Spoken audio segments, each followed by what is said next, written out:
नरेंद्र रसिया, जिसे गांव के सभी लोग मोहब्बत से कवि बुलाते थे। वो सुबह सुबह अपनी छत की मुंडेर पर बैठा एक कॉपी में शेर व शायरी कर रहा था। तुम श्वेत चादर से ढके कैलाश सी पावन हो, तुम्हारे नैन, तुम्हारी पायल, तुम्हारा स्पर्श, ऐसा लगता है कि हर दिन सावन हो। तभी नथुने फैलाए हुए उसके पिता रंगरेज रसिया वहां आ जाते हैं।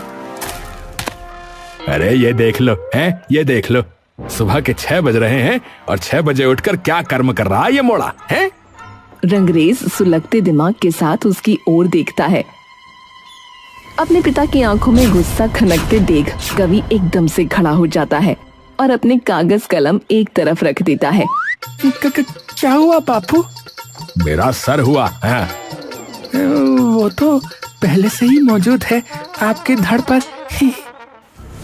अरे जुबान चला रही है? अपने ही बाप से जुबान चला रही है। मैं तो बस एक बात कह रहा था महोदय। तो तू मत कह, अब बस तू मेरी सुन। हाँ, क्या हुआ? बैठ, बात करनी है तुझसे। कवि को आभास हो जाता है कि रंगरेज अब उसके सिर पर एक बहुत बड़ी आपदा का गुब्बार गिराने वाला है। देख मोड़ा, तुझे तो हो गए कई साल इस शेरो शायरी में माथा पीटते, और कमाया तूने एक ढेला तक नहीं आज तक। तो बेटा इसे छोड़ और अपना काम धंधा पकड़। कोई मेरे साथ चलियो, आज मैंने एक जगह बात करी है तेरी। अरे बापू, पर अरे बस, आज चलना है तो है, नहीं तो तू इस मुंडेर पे बैठा बैठा ही मेरे पैसों पे अपनी सारी उम्र गुजार देगा, समझा? अरे बापू, पर अरे परपुर कुछ नहीं। अब घर गृहस्थी बसानी है या पूरी जिंदगी ऐसे ही नल्ला फुकरा बने रहना है? कवि चुपचाप वहीं बैठा रहता है और रंगरेज गुस्से से भर्राता हुआ वापस चला जाता है। जालिम दुनिया रिवाजों में थाम लेती है, हम उड़े कैसे, ये तो पैर तक बांध लेती है।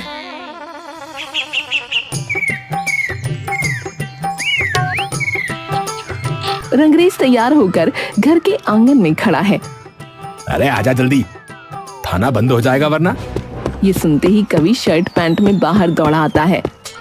अरे बापू, माना काम नहीं कर रहा हूँ, पर इसका मतलब ये थोड़ी है कि मुझे जेल में डलवा दोगे आप। अरे बिल्कुल ही गधों की जात में आता है? अरे हवलदार की नौकरी के लिए तेरी सिफारिश लगवाने जा रहे हैं, समझा? कवि एकदम डर कर पीछे हो जाता है। बापू, मेरा कलम उठाने का पेशा है और आप मुझसे पिस्तौल उठवाने की कोशिश करवा रहे हो। तो फिर क्या आपके लिए अब तेल के कुएं खुदवा दूं गालिब साहब, हैं? अरे मैं वो तो नहीं कह रहा। अरे तो चल, ऐसा नहीं है कि तुझे एलओसी पे भेज रहे हैं, तू चल अभी।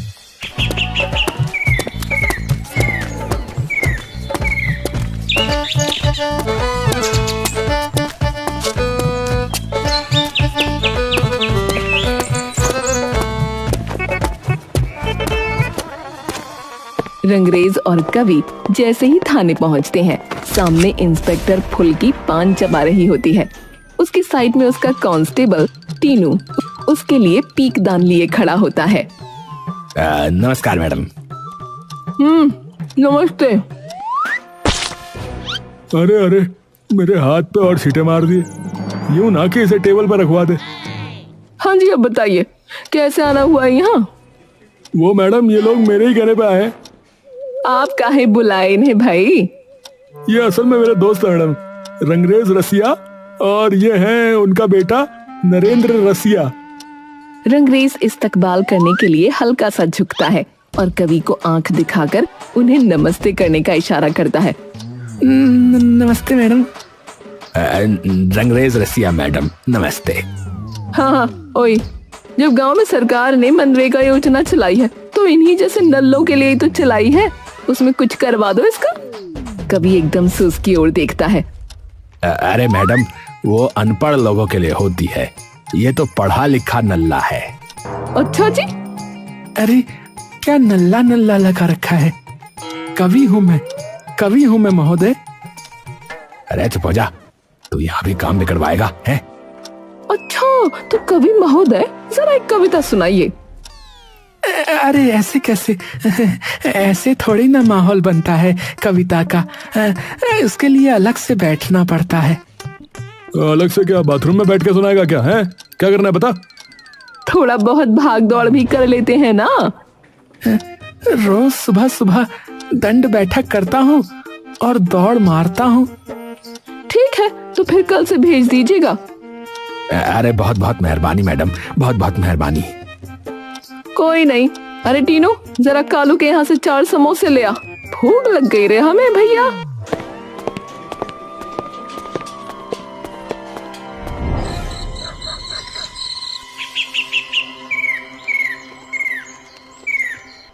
अगले दिन कवि नौकरी पर जाने के लिए वर्दी पहनकर निकलता है। माँ, मैं निकल रहा हूँ। उसकी माँ हाथ में एक कटोरी लिए आती है। अरे जाने से पहले ये दही चीनी खाते जा। ठीक है। अरे ऐसे मुंह सड़ा के मत जा, आज पहला दिन है काम का, खुश होकर जा। हाँ हाँ ठीक है। दही चीनी खाकर कवि सीधा थाने के लिए निकलता है।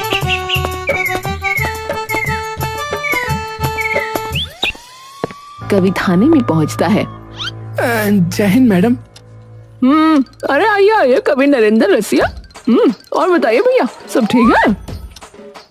जी मैडम। कचौड़ी खाइएगा? अरे क्या खा खाइएगा है?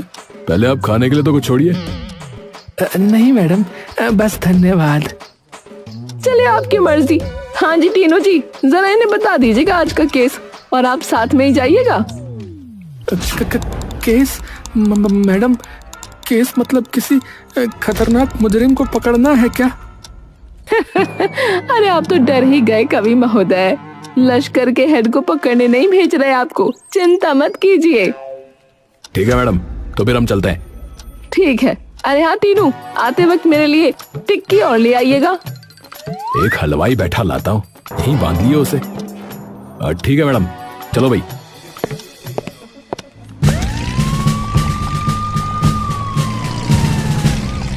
हाँ भाई, तो देखो बात बस इतनी सी है कि हमारे पास खबर आई है कि बहुत सारे लोग जो मनरेगा योजना में नाम लिखवाए बैठे हैं, उनमें से कई लोग गरीबी रेखा से ऊपर हैं। तो बस उन्हीं लोगों के खाते देखने और जांच पड़ताल करनी है। गरीब तड़पे रोटी के लिए दिन रात, और अमीर उसी की रोजी का खाए दाल भात। ओहो, बोले कवि साहब बोले, वाह वाह वाह वाह। दोनों सबसे पहले गांव के बैंक में पहुंच जाते हैं।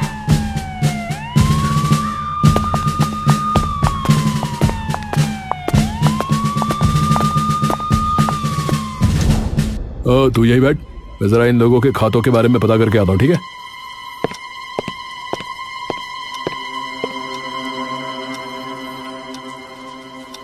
कवि वहां बैठा बैठा फिर से अपनी नज़में वहां रखे कुछ खाली कागजों पर लिखने लग जाता है। थोड़ी देर में टीनू लौट कर वापस आता है और उसे कुछ कागज थमा देता है। ये ले, इन कागजों को संभाल कर रखियो।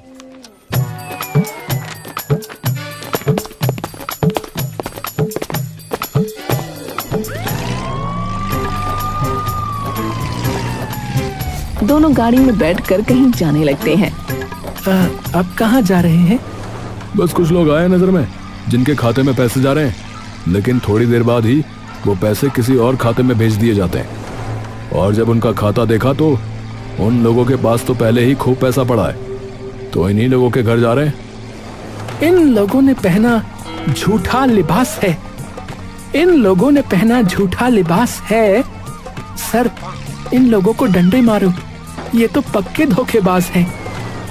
वाह वाह वाह, क्या कहने भाई, शायर साहब हैं, क्या बात है, वाह वाह वाह। टीनू और कवि गप्पेलबाजों में से एक इंसान वीरपाल के घर पहुंचते हैं। सामने एक बड़ा सा मकान है और अंदर कई ट्रैक्टर खड़े हैं। वाह, ये तो वही बात हो गई सर। कौन सी बात? हाथी के दांत दिखाने के और खाने के और। वाह, क्या कहने भाई, तुम्हारा साथ सबसे बढ़िया है भाई कवि है। ना तो वो भुक्कड़ मैडम, ना उसके खाने के ऑर्डर। उसने मुझे हवलदार कम और ढाबे का छोटू ज्यादा बना रखा है। हाँ, ये तो मैंने भी देखा है। खाने पे ज्यादा हाथ रहता है उनका।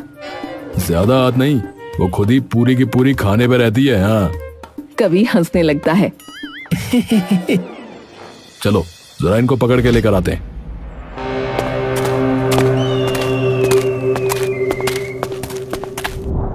दोनों अंदर चले जाते हैं।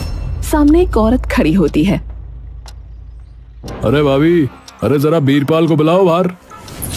औरत भागते हुए अंदर जाती है और बीरपाल को बुला लाती है। बीरपाल पुलिस को देखते ही सहम जाता है। क्या हुआ साहब? आपकी सारी नुमाइश फर्जी है। चलिए हमारे साथ, आपकी थाने में अर्जी है। वाह वाह कवि साहब, आगे लगा दी अब की बार। हाँ। तभी बीरपाल वहां से भागने की कोशिश करता है, लेकिन टीनू भागकर उसका गिरेबान पकड़ लेता है। अबे अंदर क्या गुफा खोद रखी है जो उसे पार करके निकलेगा? चल।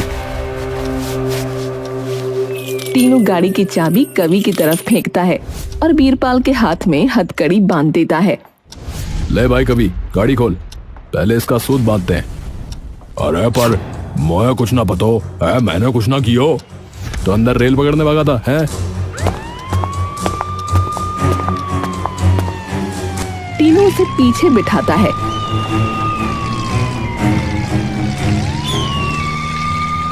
थोड़ी देर बाद कवि और टीनू सभी दोषियों को थाने में लेकर पहुंच जाते हैं। सर, मैडम की टिक्की भी लेनी थी, याद है ना? हाय हाय, अब बताओ मुजरिम पकड़ा या इनकी टिक्की बदवाएं? मैं सही बता रहा हूँ, कुछ दिनों में बकलोलगढ़ थाने की जगह वहां पर मैं बकलोलगढ़ हलवाई लिखवा दूंगा। हाँ। कवि हंसने लगता है। फुल्की थाने में पैर पसारे आराम से समोसे खा रही होती है। टीनू और कवि सभी गुनहगारों को पकड़ कर लाते हैं। टीनू सर, सुनिए, दूर से देखा तो कोई बच्ची खेल रही है।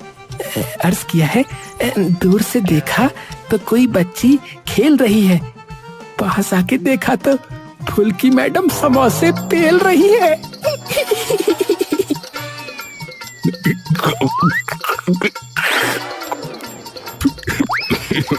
अरे भाई कवि, अरे मान गए यार तुम्हें। अरे वाह, धर ही लाए। टीनू जी बताइए, कवि साहब की हवलदारी कैसी लगी आपको? अव्वल दर्जे की मैडम, अव्वल दर्जे की। अरे वाह, मान गए कवि महोदय। अच्छा, आप वो टिक्की लेके आए जो मैंने बोली थी? जी मैडम, धन्यवाद मैडम।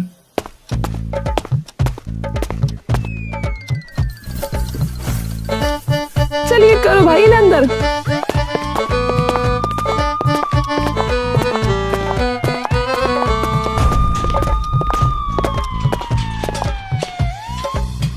कवि, कागज दो भाई मैडम को जल्दी। कवि जेब से कुछ कागज निकालता है और मैडम को दे देता है। फुल्की वो कागज खोलती है और देखकर मुस्कुराने लगती है। तुम रूह से बढ़कर हो, तुम आसमां से भी ऊपर चढ़कर हो। फुल्की मुस्कुराकर कवि को देखती है। मेरे लिए लिखी थी क्या? ये आ गया। कवि अपनी जेब ढूंढने लगता है और एकदम से उसकी सारी हवाइयां उड़ जाती हैं। क्या हुआ? कहाँ गए कागज? कवि धीरे से टीनू की ओर शर्म भरी मुस्कान के साथ देखता है। कागज तो अरे कहाँ है? वो तो मेरे पास नहीं है। टीनू अपने सर पर हाथ मारता है। अरे कवि, ये क्या कर दिया तुमने? फुल्की उनके हाव भाव देखकर समझ जाती है कि कुछ गड़बड़ है। क्या हुआ? अरे मैडम, सबूत वाले कागज खो दिए इसने। कवि महोदय, ये क्या रायता फैला दिया तुमने? मैडम, सारी उम्मीद धूल हो गई। मुझे माफ कर दीजिए, मुझसे भूल हो गई। अरे ये अभी भी लगा हुआ है। कवि, तुम्हें पता भी है तुमने क्या किया है? अगर इन्हें पता चल गया कि हमारे पास कोई सबूत नहीं है तो हम इन्हें गिरफ्तार भी ना कर पाएंगे। मैडम, बैंक फिर से चले जाएंगे। अरे बैंक है, किराने की दुकान नहीं है जो शाम के 5 बजे भी खुली रहेगी। और अगर इन्होंने एक कदम भी थाने के बाहर रखा तो भैया लिख के देती हूँ, तभी के तभी गांव से फरार हो जाएंगे। तो अब क्या करें मैडम? पहले तो इन्हें जेल में डालो और इन्हें बिल्कुल भी पता मत लगने देना कि हमारे पास कोई कागज नहीं है, और फिर चलो ढूंढते हैं कि इन महाशय ने किधर दे मारा सबूत।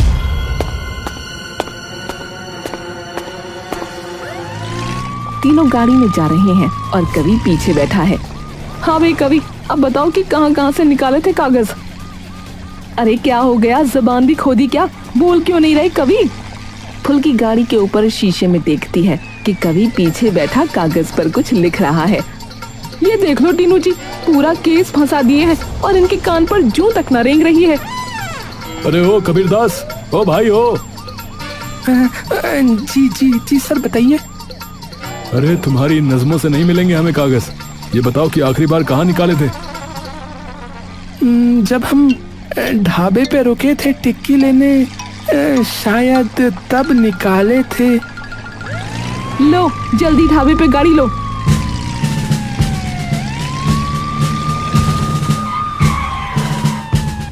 कहाँ बैठे थे तुम? वहाँ दूसरी वाली मेज पे।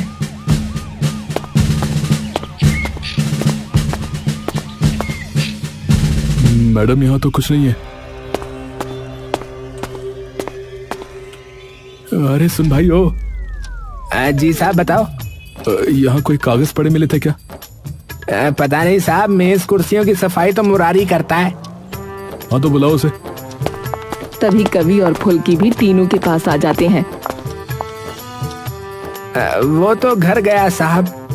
अबे अब उसका घर कहाँ है? यहीं पास में ही है साहब। तो एक काम करो, तुम चलो हमारे साथ, बताना हमें उसका घर कहाँ है। ठीक है साहब, एक बार मालिक को बोल के आता हूँ।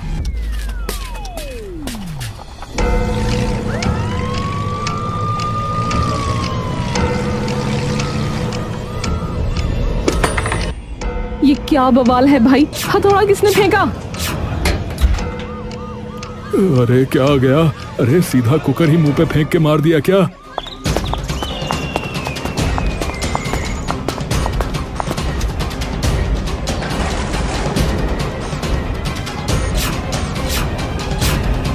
तेरी रेल बनाऊंगी बेटा आज शाम में। ये जो कोने में दुबका हुआ है बेटा है ये? नहीं नहीं मैडम, पति है ये। है? ये पति है? इसकी सही में रेल बना देगी ये। जी हमें क्या नाम बताया था? मुगरी। हाँ मुगरी से मिलना है। बाहर आओ निकाल के। अरे अब क्या कलेश कराए गधे की जात। गुस्सा मत होइए बहन जी, हमें बस बात करनी है। हम तो यहाँ आए ही इसलिए हैं क्योंकि हमें इनसे पूछताछ करनी है। बहन जी ये बेलन इसकी छाती पर फेंक के मार सकती हैं। तभी मुगरी थोड़ी हिम्मत करके बाहर आता है।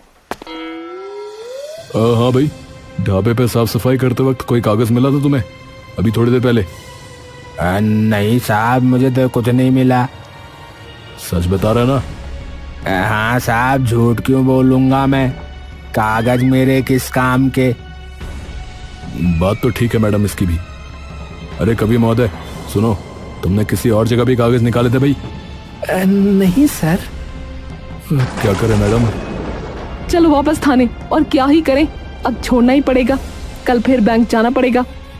इतने में वो फरार हो जाएंगे। क्या ही कर सकते हैं।